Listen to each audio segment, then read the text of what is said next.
the light on right here. All right. We are live, so let me take over and then we'll come back to you in a second. Okay. Hey, Facebook, how you doing this morning? It's Linda Marcus Smith here on Comic Spot. I've got another great comedian for you to meet. This is interview number 728, and I'm so sorry, but only 657 are on my YouTube. I'm so sorry. Good luck finding this on the YouTube. You probably should watch it here. Anyway, so Comic Spot was started so that I could bring you new people or legends, and you could get to know them off stage behind the mask. I didn't know that phrase behind the mask was going to have a double meaning, but then along came a pandemic. That was weird. So I don't know if I should say phrases anymore. It has me scared. Today, you're going to get to know the lady in the other box, Summer Sinclair. But before you get to know her, I got to give a nod, a huge nod to my one and only sponsor. Because when you only have one sponsor, you do not want to mess that up. So my sponsor is Aha Broadway. So whether you're a comedian or an actor yet or not, you can go on ahabroadway.org and find out what they're up to in New York City and on Zoom. They have a teacher named Chris Murphy. He's huge on the East Coast, and he's teaching some of my friends in New York how to be better at stand-up and improv and acting, and they're getting really good gigs out of it. So if you're a military veteran, a senior, or a child, they have special pricing, and you should check out ahabroadway.org. There you go. So now the reason we're on here is because today I want you to get to know this gal. I think there's a lot behind her. You know, when you meet somebody and you go, people should get to know this lady. That's what this is all about. So you people at home, whether you have your pants on or not, can kick back and get to know people I think are interesting in the comedy scene. Some of them are legends and some of them aren't. It doesn't matter. I want to interview everybody in comedy before I kick the bucket. And so Summer's helping me with that goal today. So let's bring on Summer Sinclair with the introduction that she gave to me to say, and I quote, she's an actress and a stand-up comedian. She's in a play on the 25th of the month called Citizen Romanov. Sounds like a really good Italian dish. Citizen Romanov, I got to hear about that. At the Summerlin Library. I've never been to it. I got to go there. Also, she has a small role in the film Celebrity Pastor. We got to hear about that. That's scheduled to film next month. She's an actress and a stand-up comedian. She's here in Vegas. I've seen her. She's nice. Y'all need to book her. We're going to figure this whole thing out, and you get to watch at home with or without your pants on. So there you go. Now, welcome to Comic Spot with a big rounding applause, Summer Sinclair. Yay! Woo! Hi, Summer. Hi, Linda. Thank you for the introduction. You're welcome. Thank you for taking time to come on here.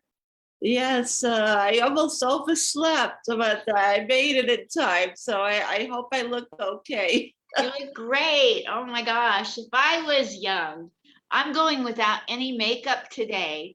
Are you going without makeup? Oh, yeah. It looked like you have makeup. It looks like you have lipstick on or something. Lipstick. Yeah, I put on, you don't want to see me with resting bitch face or no lipstick. Okay. Other than that. I don't have any makeup on today. I had makeup on yesterday because I did a shoot yesterday, like an improv thing for like Facebook videos. You ever see those Facebook videos? Yes. So Facebook's great. So they had me do these little videos, like I'm in a corporate setting. I'm one of these employers, and I had on a suit, and they did like little tiny like vignettes that I had to improvise. So I was there like from 12:30 to 5 o'clock, improvising these little scenes that's going to be on Facebook. Oh my gosh. Well, let's go back. I like to go chronologically through your life. Okay. Okay, so I'm going to start with little Summer Sinclair in your home, amongst your family. Were you funny at home? Do people go, she should be an actor, she should be a comedian? Did they say that when you were little? Well, when I was little, I had a very hard life. I was brought up in Brooklyn, in Canarsie, and in a poor neighborhood. And I was raised by my father mostly, because my mother was she was a very abusive woman, and she was never home. And then when she was home, it was never good, because she would abuse me, and just it wasn't good. And I grew up in that environment. And then I graduated high school, and the kids in school, they would pick on me, and it wasn't good in school either. And then I got a movie when I was 19 years old. I auditioned for a movie in New York, and I got a part in a movie, and I joined the Screen Actors Guild from that. So I was happy. I thought, things are looking up for me, but it really didn't hit, because I was just like one part, but I was struggling to get more parts, but it wasn't happening. So I moved out in New York. I went to Florida. I had a boyfriend in Florida, and I was doing plays over there. There was a lot of theater going on, so I did a lot of plays over there, and it was all right. I did the plays and all that, but I felt like there was something missing, and then I did a lot of traveling. Then I went to Nebraska, and I lived in Nebraska for a little while. And nothing was happening in Nebraska, and I was freezing my ass over there in Nebraska. That's all was happening there. I was just freezing my ass. And then, and then from Nebraska, I went to Los Angeles, trying to be an actor in Los Angeles. And in Los Angeles, it was difficult, very stressful, and all that. So then from Los Angeles, I went back to Nebraska. And then from Nebraska, went back to Los Angeles, like back and forth for like a couple of years. And then I came to Las Vegas because of the COVID. So now I'm here. I got into comedy from tragedy, because few years, because I always was an actress for many years. I was in Los Angeles at the time. This was a couple of years ago. I had a dog. His name was Nimbus. He was a Samoy. He was the best dog in the whole world. He knew everything. He was trained. He was my best friend. Then he passed away on the foot of the bed one day. The day before, he was fine. He just passed away. I went crazy. I felt like I felt I got such in a deep depression. I didn't want to do anything anymore, because life wasn't going too good for me. My career wasn't going good. I was lonely. Nobody was around. At the time, my father passed, my sister passed, and I was all by myself. I was alone. I only had that dog. And But then your mother still survived, right? she survived, but remember I told you, she was never good. That's why I'm making kind of light of it, because it's always the mean ones that live. The mean ones live, and the good ones, God takes the good ones, and the bad ones remain. Yeah, so she lived, but I never really went to her or spoke to her. It's still to this day, I don't don't do that. But I felt I had such a deep depression, and I was in Los Angeles. So I decided I'm going to go into a comedy club. And the comedy club was called Flappers. You probably Yay. heard of it, right? So I went into Flappers. I saw the, I forgot his name. He had a TV show, heavy guy. Jay Leno. No, not him. He had a TV show, like a sitcom he was in. I forgot what his name was, but I went to see him, and then all of a sudden they had like a guest came on stage. It was Tiffany Haddish, No way. right? She came on stage out of nowhere. She did like a little 5 minutes on stage, and then I'm looking at her, and then I never saw a female comic on stage. Wow. Because it's like it's such a rare thing to see a female comic. And then something hit me because I know Tiffany Haddish is very successful in acting. She does movies, and then I said, well, maybe if I got into comedy and I was on stage, maybe somebody would see me and put me in the movies. Maybe it's a way for me to get in. Yeah. So then I started to take classes. Flappers has classes over there. So I did classes with them. And they're very good with the classes. I highly recommend but I know you have a sponsor who does classes. I'm not taking anything away from them. No, you go ahead. If you believe in Flappers, you freedom of speech. Yeah. So Flappers is excellent if you want to learn how to do structure and the writing of jokes. Yes. So I highly recommend.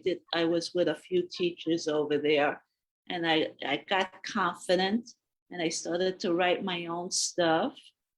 And then they had a little showcase over there, and I was on stage over there in the Flappers room over there.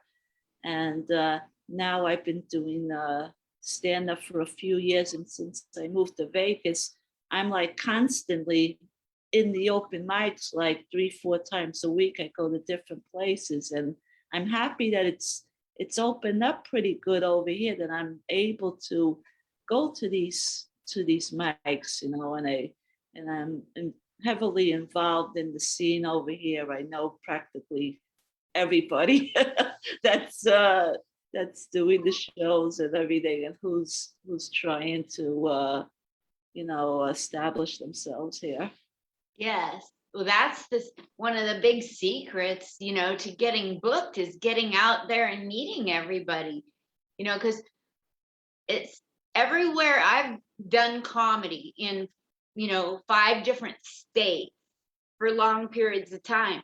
And everybody books people that they know, like, and trust. So the more you're out there and the more they get to know, like, and trust you, trust me, if they don't like you, they're not going to book you, that you have to make yourself likable off stage as well as on stage. And you're doing that, I've seen you were at that show, that Billy Ford show about a week ago. I was off in a corner because I don't want to hug and kiss people like I used to right now.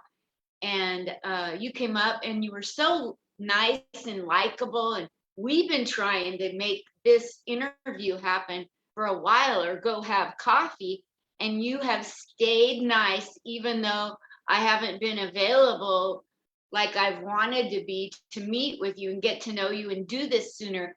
And so I know you got a lot of maturity under your belt as far as being nice to people, even when you might not be able to get what you want from that person when you want it. You still stay nice. So that's a big plus for you. I just want to say that. I noticed that about you. And that's a big deal, to have integrity and to be nice in this business, no matter how you get treated. And I noticed you're nice to people, not just me, but I noticed you being nice and respectful to the other comics. Oh yeah. I try. So you grew up and you were in Brooklyn, Canarsie, and for those that don't know, that's like Brooklyn, Canarsie is on the east side of Brooklyn, right? Yes. And so your accent, is it a Brooklyn accent? Because I'm hearing Bronx. No, no, this is the Brooklyn accent. This is how they sound in Brooklyn. Yeah. Spoken like a true. I wish I could get rid of it, but it's stuck with me. No, you don't want to get rid of it. My dad and mom came over here in 1947. My dad died in 2007, and he sounded like he just got off the boat the day he died. Oh, He didn't lose his German accent. Don't lose it. It's you. well, you know what? Sometimes I think if I lose it, I would get more opportunities, but it's very hard to lose this accent. It's you. I wouldn't lose it for all the tea in China. Oh, okay, all right. I would not lose it for oolong or black tea, any kind. I wouldn't lose it. It's you. Oh, It makes you unique. It makes you stand apart. well, I haven't found any other New York comics here in Las Vegas. Not even the ones that the out of towners. I don't even the ones that say they're from New York. They don't have any accents. So They don't. yeah, so I was like the only one. Yeah. I I know. I met like a promoter. He works at the Artisan, and he's from New York, and he has an accent. But other than that, I haven't found anybody else. Wow. Yeah. It's gonna be part of who you are, and I wouldn't lose it for all the tea in China. Like there's certain things about you that are unique, and there's certain things about me that are unique. And people will come along and they'll say, Linda, you smile too much. Oh, You know, you got a beautiful smile. thank you. Yes. Like I'm not gonna quit smiling too much. If people don't like it, they can just stick it. That's all. Yeah. I went through hell to get to the point in my life where I can smile about anything. You could tell me anything you want, I'll probably smile through it. It's just where I'm at. Same with your accent. It's you. Okay. But where have you performed in LA, and where have you performed in Vegas, and where would you like to perform? Well, I just performed in the Flappers when I was in Los Angeles. In Vegas, I've been to Noreen's Lounge. I've been to Free Zone. I've been to Artisan Hotel. Let me think what else. I've been to so many. I can't keep up with all the nights that they're open. You've been really hitting the circuit hard here in Vegas. I can see where it would be hard to keep track of all the places. Yeah, they have like a couple of them each day. It's like I'm trying all these different places. I was gonna go to, they have a Golden Nugget Hotel. I think it was Saturday, but I was afraid to go there because somebody told me it was a bad neighborhood, so I didn't want to go over there. Down on Fremont Street? No, it was in the north side, and somebody told me it was a very bad neighborhood, so I didn't want to do that one. But is that Dennis Lavender's show? Yes. Silver Nugget. You said golden. Oh, okay, it's some kind of a nugget. As long as it's not a butt nugget, we're good. Yeah, I know it's kind of a nugget. I didn't know what it was. Yeah. Yeah, I've heard that's North Las Vegas gets a bad rap, but I haven't heard of anybody being accosted in their vehicle out in the parking lot or anything like that. Oh, I yeah. heard it's a rough crowd, and you got to really you got to know how to read the room and know what they want to hear and deliver it, Yeah. It's not. That's the same in the dive bar. I don't know if you've been to the dive bar. My favorite place, the dive bar. You like the dive bar? That one you gotta fight to get them to hear you. This is what I do. Listen to me, bitches.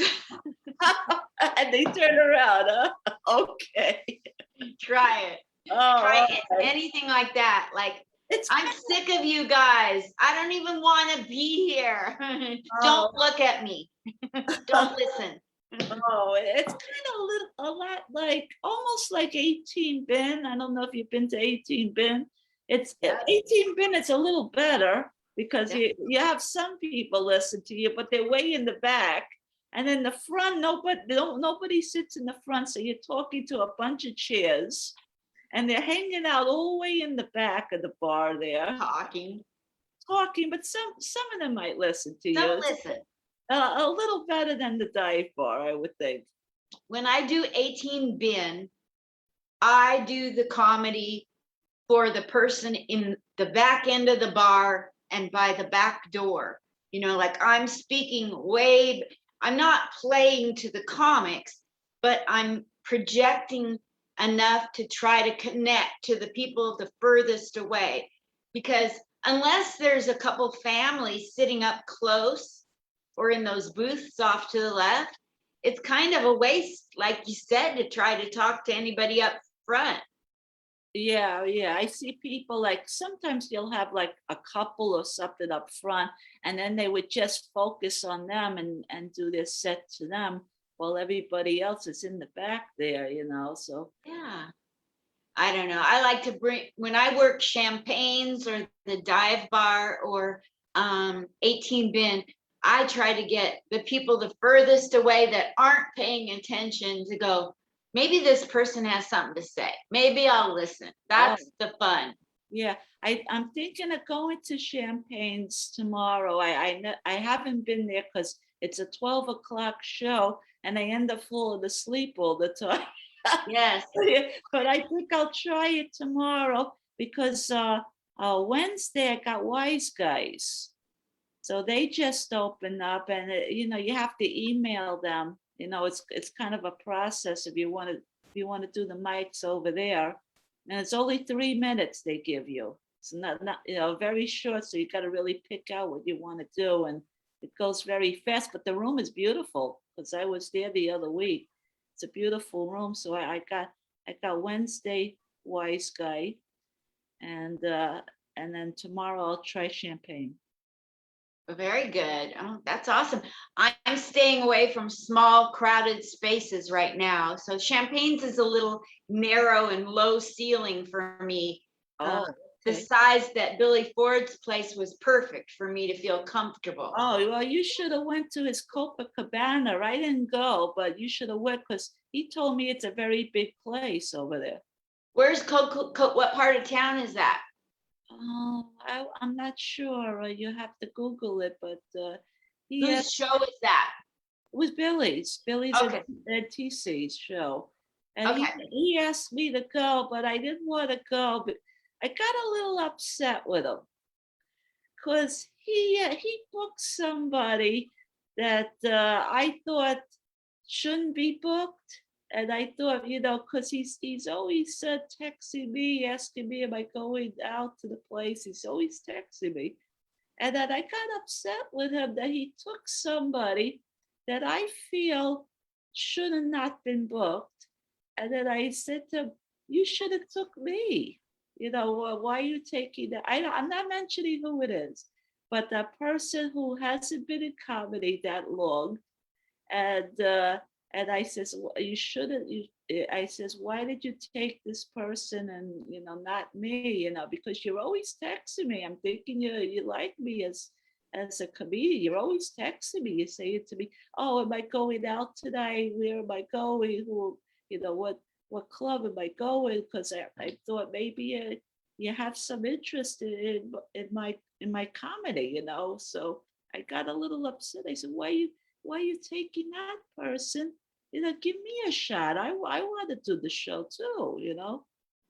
So that's how I am with him right now. I said to him, I'm not mad on you. I'm just like I feel hurt, that you took somebody else.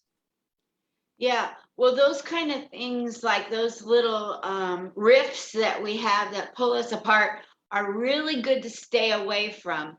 We have like because like that sticks in their mind that they had this problem, and it can take a long time for them to get over that. Like I had a situation where I did a show, talked to a booker of another club at the bar. He was inebriated, like really inebriated. And I should have known better. He said, yeah, come to my club next week to the show.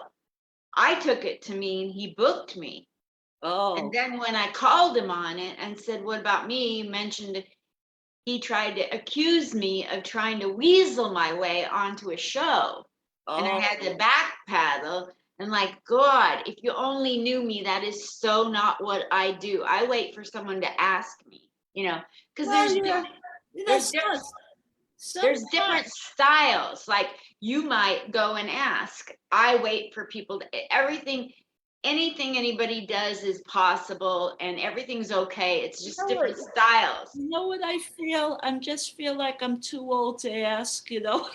If I was 25 years old, you know, and I got a lot of time, you know, I figured I'll wait until they ask. But, you know, I'm not a young girl, you know, so time is ticking, you know. I want I want to go ahead and do things, you know. I'm a very aggressive person, you know. I'm from New York, so I want things to happen, you know. I can't wait. And if I think somebody's taking an interest in me, I want to do a show. Yeah, well, if they're showing that they have an interest in your comedy, then if they are always asking if you're going to be on and then they put someone else on, that's something to bring up. That's Yeah, something to bring up. that's Like, what I wait a brought. minute, I Yeah, thought you were yeah. interested in me. Yeah, I brought it up to him. Yeah, I said to him, "You're always texting me. You know, you're always asking me." And well, what mic am I doing? You know, he's always asking me. I figured, oh, he wants to come to see my show. You know, he wants to come and see my set. You know, and then when it comes time to book and you don't book me, I said, well, like, what's going on? You know, yeah. I can't figure it out.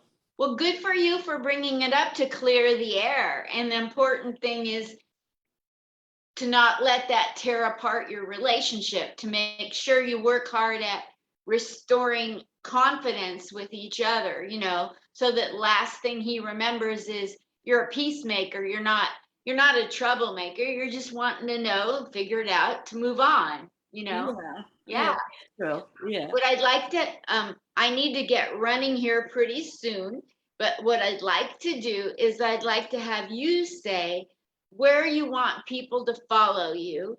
And if they were to book you, what type of comedy do you do? Why should people book you here in Vegas, let alone the rest of the country? Speak to the people that are watching that live here in Vegas and know all the people and can spread the word why you should get booked and where we can follow you to help your career. All right. Well, you could follow me on Instagram. I'm Summer Sinclair 1 on Instagram. I'm also on Facebook. Just type in Summer Sinclair. You know, you'll probably see me with the blonde hair. You'll know which one I am. Um, you should hire me because I'm a very unique person. I have my own style. I'm kind of like a Joan Rivers type. No way. Yeah, well, in my style of comedy, you know, I say things to the point. I'm a little blue. I'm not that clean, uh, but you know, I'm easygoing. I'm a fun person, and I think people would uh, connect with me. You know, I'm a woman. You know, there's not too many women comedians in Las Vegas or anywhere really. And I think more women comedians should get a chance to be on stage. Absolutely. And so when they go to hire you to be on a show here in Vegas, you want to have them hit you up on either Facebook or Instagram. Yes. So it's Summer Sinclair on Facebook. and Summer Sinclair 1 on Instagram. Yes. And if we follow you on Facebook and Instagram, that'll help your social media numbers climb. Yeah, hopefully. Yeah, Yeah. it takes a while for that to take off. Yeah, I got like 1,500 so far on Facebook. But my Instagram, I like to get a little higher. I don't have that much on the Instagram, so I would like my Instagram to go a little higher. Okay, well, awesome. So now And that you, I have videos, some videos of my sets. So they if they like to see a video of me, doing my stand up, they're posted on the social media. will you send me one of your best videos so I can share it? So maybe people will take a look and consider booking you? Okay, yes. I would love that. So if you send me that right away, I'll get it on and I'll go post this video with my thoughts and your social media and tell them that a video is coming out and that they should give you a shot, just like everybody else. Okay, I appreciate that. Yes, absolutely. Now that you're a graduate of Comic Spot, brought to you by ahabroadway.org, now that you're a graduate, you get to come back. So when you get put on a show, or you're going to do some acting, or you have a movie coming out, or whatever it is in your career, if you want me to plug it for 5 or 10 minutes, hit me up. Oh, okay. Thank you so much, Summer Sinclair. All right, thank you, Linda. Yes, absolutely. I'm going to turn this off so we can talk a second. Stop.